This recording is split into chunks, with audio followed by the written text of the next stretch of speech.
On Thursday, July 16th, Yuta begins to reflect on the current situation. She is a stranger. They suddenly became relatives because their parents decided to get married. In reality, there is no genetic connection, nor does she feel a sense of family. They don't have any experience living together. It's been a month since her father married Akiko, and the four of them, including her daughter, live together. Her stepbrother is a stranger too. This unknown person is now in a much more ambiguous position. She is a stranger she lives with. Yes, this is a good way to describe her. But when she asks what kind of relationship they have, she doesn't know how to respond. When Yuta comes home, she greets Saki as usual, but then suddenly comes very close to him to ask for help with modern literature, which catches him off guard. When they both sit down, Yuta asks her what grade she got, to which she replies that it was a 38. She tells him that she knew she would do poorly because literature has never been her strong suit, and she didn't expect much, even though she does well in other subjects. This is because she has difficulty understanding what the protagonists feel. Yuta is surprised by this, as she seems like a very considerate person, at least with him. She tries to understand his perspective better and makes concessions so they can get along. But Saki points out that it's the opposite. They make concessions because they don't understand each other. Yuta agrees with her on this. Returning to the topic, she tells him that this time her grade is a serious matter because if she doesn't pass the recovery exam, she'll have to take extra classes in the summer, which she doesn't want because she wants to work during that time. Yuta apologizes for not being able to find her a good job, but Saki clarifies that she's not blaming him and feels bad for taking advantage of him. After a few long seconds of silence, Yuta says that if she doesn't mind, he would be happy to help her with literature.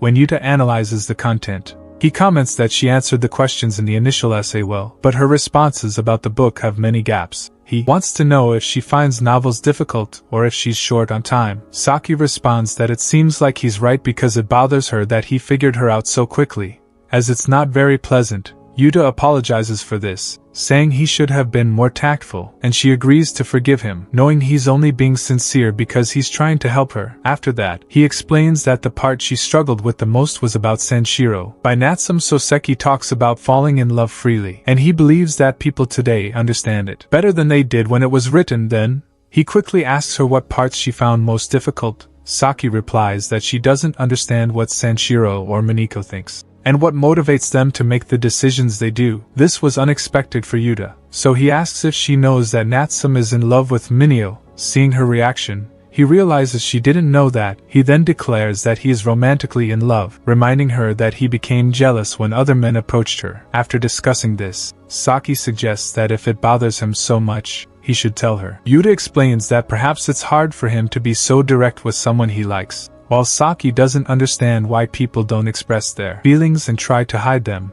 Yuta asks if there's ever a situation where she would find it hard to express her feelings. For example, with her first love, Saki responds that she has never experienced anything like that because she has zero experience with love. When she asks Yuta the same question, he admits that he doesn't have any experience either. She finds this interesting since neither of them has been in love, which means that their lack of experience is of little use in literature. He agrees with her on this. After thinking for a bit, Yuta remembers that she gets good grades in history, so it might be easier for her to understand modern literature by recalling the historical context in which it was written. Since she's good at history, she should link what she knows to the novel, and maybe that will help her understand it better. Seeing it that way, Saki agrees that it could be helpful.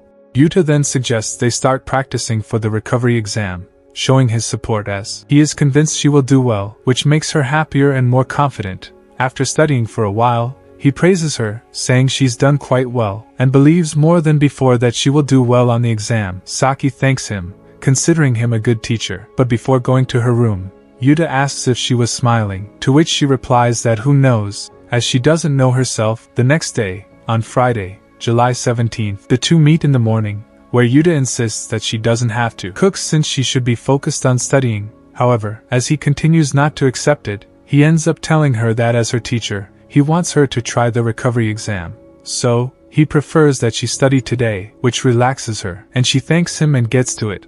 Although Yuta mentions that she shouldn't feel indebted to him for this, while Yuta is in class, he is surprised in the hallway by Maya, who teases him by calling him little brother, and noting that today he smells like the Zura family. Again, after teasing him a bit more, She explains that she has a lot of energy because she finally finished her exams and is now releasing all her stress at once. He clarifies that he doesn't need to take recovery exams today since he's never failed, and among the 9 exams, he scored a total of 808 points. Yuta is very impressed by this, admitting that he didn't think she was capable of it.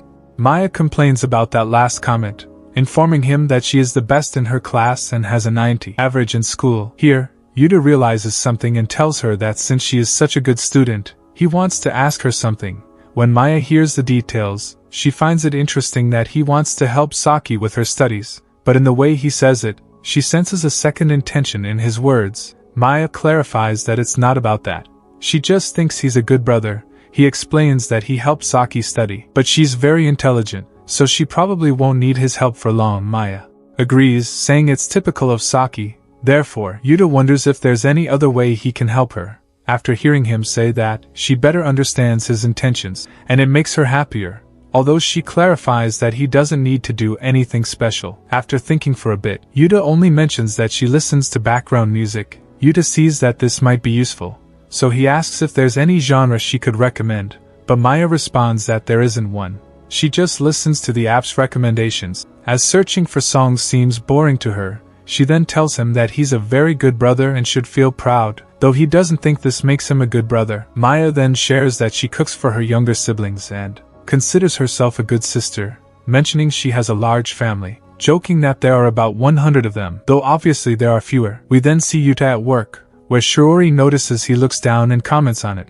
After a sigh, he mentions that having more customers also means there are more difficult ones. Shiori asks how he can speak like that about their beloved customers, but Yuta reminds her that she often complains about the same thing, to which Shiori feigns ignorance. When a person passes by, she immediately asks him to be quiet, and they limit themselves to greeting. Once they're alone again, Yuta asks if she doesn't like people seeing her true self. Shiori responds that she's tired of people disliking her at the university, and that he's the only one who knows everything about her. Once their shift ends, Yuta approaches Shiori to inform her that he's leaving, but he finds her exhausted at the table. She complains about being worn out, saying that with so many people, the air conditioning does nothing, and she's been carrying book after book, which makes her back hurt. At her age, the pain lasts for 2 days, making her neck stiff, giving her palpitations, and leaving her breathless. She then asks if he could take care of her until she recovers. In response, Yuta simply says he's going home and starts to leave, feeling offended.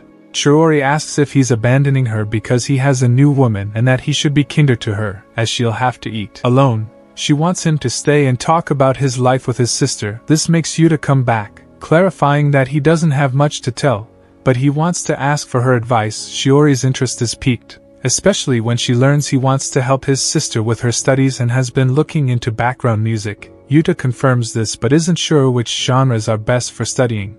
Shiori says she can recommend something and, after searching on her phone for a few seconds, finds what she wanted. She explains that she uses background music for work, so she's researched it a bit. She hands him some headphones, knowing he'll want to hear the music in good quality. Once he puts them on, Shiori plays the music, which turns out to be a relaxing rhythm with sounds of the city and nature under the rain. Yuta greets Saki when he gets home and, after she spends some time enjoying the music, he tells her it sounds great. He suggests she could use it as background music while studying. Saki thanks him, admitting she's surprised he listens to such music, but Yuta clarifies that he just discovered it, and that a colleague recommended it. She guesses it's the same older woman who knows everything, and he confirms it, adding that she often recommends things to him. Saki notes that it seems they get along well. Yuta tells her that they have many shifts together. Noticing her distracted, he asks if something is wrong. When she comes back to her senses, she responds that it's nothing. She was just listening to the music. Returning to the topic, she mentions that her colleague has good musical taste. Yuta agrees, but adds that she's a bit absent-minded, which is almost comical. This makes Saki laugh a little, finding him an interesting person, which Yuta agrees with. At that moment, Yuta's expression changes a bit, so Saki asks him what's wrong. Yuta tells her that he feels he has relied on her a lot and knows it's not much, but he hopes to return the favor a bit. Saki just thanks him, avoiding commenting on what he said, and lets him know that she will listen to the song at night. After that, she leaves, and Yuta clarifies that she doesn't need to clear the dinner plates as he will wash them. When she is in front of her room door, She turns to wish him good night, and Yuta kindly returns the gesture. That's all. If you liked it, please subscribe to support the channel, comment the word Prince to show you stayed until the end, as not many people do. See you next time.